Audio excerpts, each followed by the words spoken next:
sell for China. That is the big problem. Since 2019, it has been nothing but failed promises. मान लो कल मैं आपके पास आता हूँ और आपको कहता हूँ कि काम करते हैं यार, हमें एक कंट्री पर राज करना है, ठीक है, इस पर राज करना है, तो प्लानिंग प्लॉटिंग करो भाई साहब। तो उसकी प्लानिंग प्लॉटिंग करने के लिए सबसे पहला हिस्सा आएगा कि काम करते हैं, सबसे पहले एयरफोर्स भेजते हैं अपनी, और इनके मिलिट्री बेसिस जितने भी एयर बेसिस है उसको डिस्ट्रॉय करते हैं, नेवल फ्लीट से भी वही करते हैं, फिर आर्मी उतारेंगे, सिंपल हो जाएगा कब्जा, इन्वेजन करते हैं मजे से, कुछ ऐसा सीन आएगा। लेकिन मैं वहीं पे आपको कह दूँ भाई साहब, एक कभी गोली नहीं चलनी चाहिए, एक कभी मिसल नहीं चलनी चाहिए, कुछ नहीं चलना चाहिए, सिंपली चुपचाप जाके कब्जा कर ले। अच्छा, ये भी हो सकता है यार, बिल्कुल हो रहा है, हमारे पास लाइव एग्जाम्पल है इसका।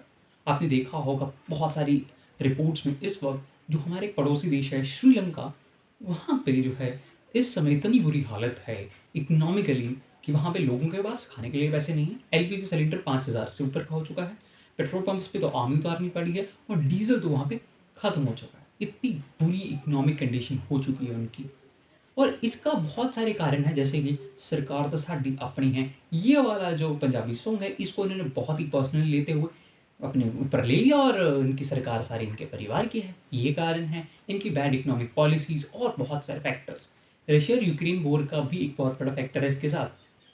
लेकिन सबसे बड़ा फैक्टर जो है वो है फॉरेन डेब्ट, यानी विदेशी कर।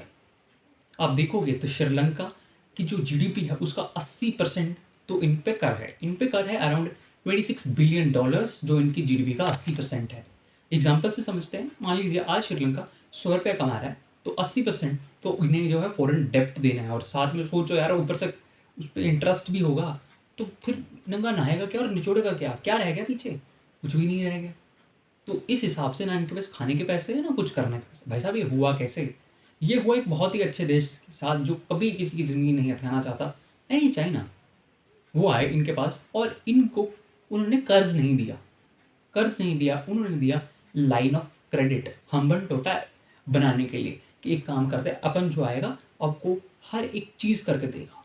अब ये लाइन ऑफ क्रेडिट क्या होता है, लोन में डिफरेंस क्या है, लोन आप लेते हो खुद सारे काम करते हो और उनको बाद में जो है वो पैसे दे देते हो, लेकिन लाइन ऑफ क्रेडिट में क्या होगा कि आप पैसे लेते हो लेकिन करते आप कुछ भी नहीं हो, करेंगे वही जो आपको पैसे दे रहे हैं, यानी इस केस में चाइना सब कुछ करेगा, उनका ही माल आएगा, उनके ही इंजीनियर्स आएंगे, सब कुछ उनका रहेगा। श्रीलंका केवल और केवल देखेगा भाई साहब, अरे वाह क्या मजे हो रहे हैं, जैसे इन्होंने सोचा, लेकिन ऐसे मजे मुझे कुछ हुए नहीं।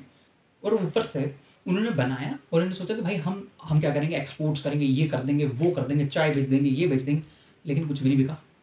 इसके बनने के बाद इन पे बहुत ज़्यादा कर्ज आने लगा, क्योंकि इसकी जो लोकेशन थी एक तो वो सही नहीं थी, और इसको बनाने की जो इनिशियल कॉस्ट थी वो बहुत ज़्यादा थी, और ऊपर से श्रीलंका को ना कोई इकोनॉमिकल को फ़ायदा हो रहा था, ना एम्प्लॉयमेंट जनरेशन हो रही थी, क्योंकि सारा काम, सारे इंजीनियर, सारे वर्कर्स किसके थे, जिसने लाइन ऑफ क्रेडिट दिया था, यानी अपने चाइना के।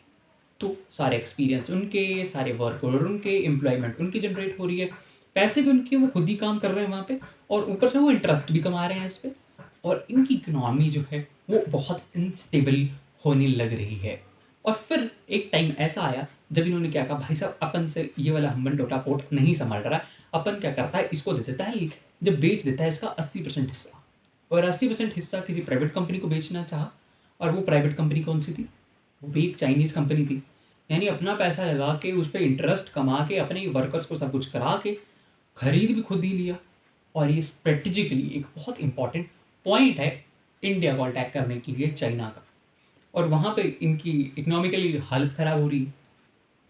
तो ऐसी चीज़ें हमें देखनी चाहिए और सीखना चाहिए कि India is a very good country, जो हम चाइना के डेप्ट ट्रैप में आज तक नहीं आए और कभी नहीं आने वाले, क्योंकि हमारी सरकारें अच्छी हैं यार, इनकी पॉलिसीज अच्छी। और India as always a good friend is helping Sri Lanka. इसमें भले ही हमारे कुछ स्ट्रेटेजिक पॉइंट्स हों कि हम चाइना को इतने पास अपने नहीं रहने सकते, लेकिन we are helping them out. और मेरे ख्याल से आपको चीज़ें समझ आ गई होंगी, आपको चीज़ें समझ आई तो you can give it a big thumbs up, you can subscribe the channel, and be happy and stay blessed. Thank you. जय हिंद, वंदे मातरम।